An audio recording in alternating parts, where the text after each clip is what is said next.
I think there is a considerable difference between the classic allopathic model of psychiatry and an integrated practice model.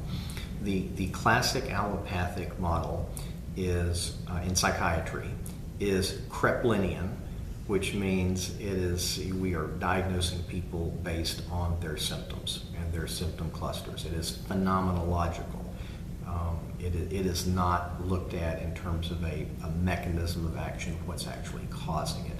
And in conventional psychiatry, it's like, this is the diagnosis and this is the medication.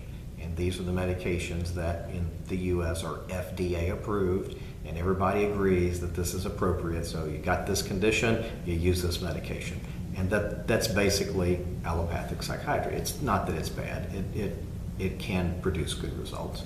But an integrated approach looks outside of that. So you've got condition, diagnosis that you think you're treating, and you've got a medication that you might use, that you might target. But then around that, you've got the concepts of what are the nutritional impacts on the child or the adult, what are the hormonal issues, is the thyroid right, is the sex hormone axis correct?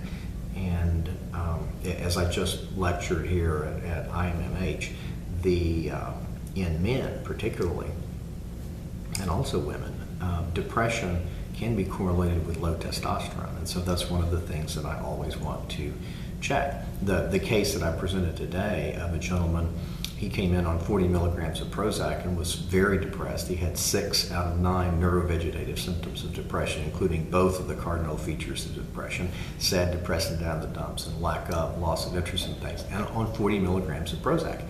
But it wasn't a Prozac deficiency that was the problem. It was that he had low testosterone, low DHEA, low thyroid, and probably some nutrient deficiencies. And I sat about remediating all of those, and his depression was eliminated with no change of his antidepressant medication. So that's, at the core, you have condition, depression, and medication, 40 milligrams of Prozac. I didn't take him off of it.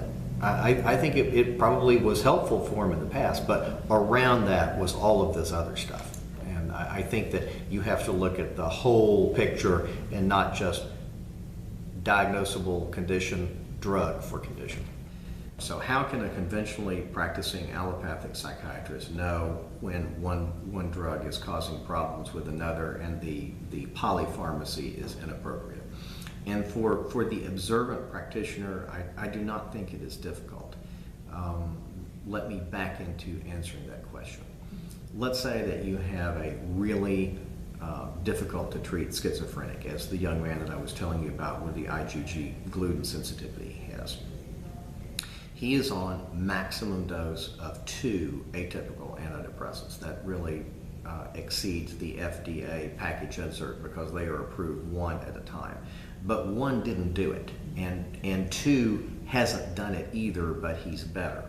So neither one is causing side effects. Now, let's say another one was added, or another drug that was added, and he suddenly became more anxious and started pacing.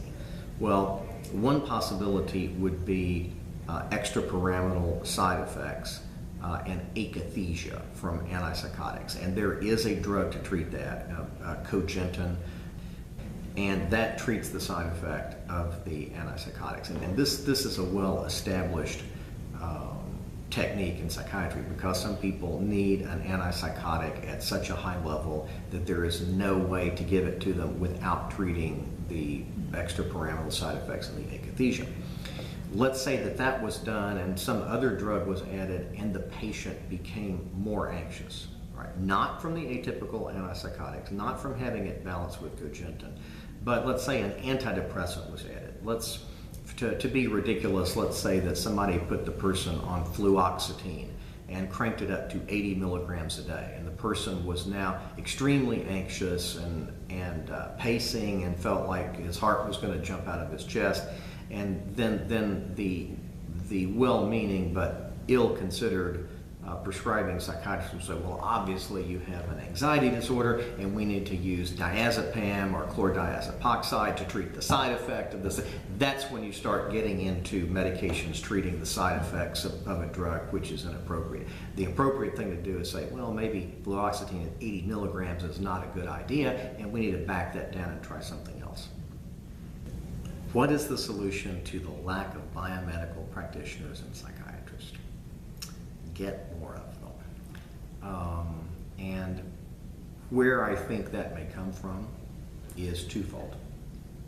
Number one, the medical literature is increasingly finding worth in vitamins, minerals, nutraceuticals, fish oil, food allergy testing, organic acid testing. I mean, it's published at this point. I don't think that an ethical, intellectually honest person could get away from what the peer-reviewed literature is increasingly saying.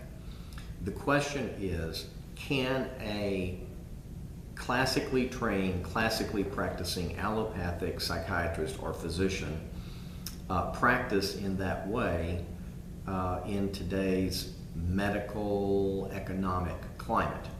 And I think the answer is, in conventional practice, no. They would not have the time to take the complete history. They might not have the financial resources in conventional insurance to have the functional medicine labs done that need to be done.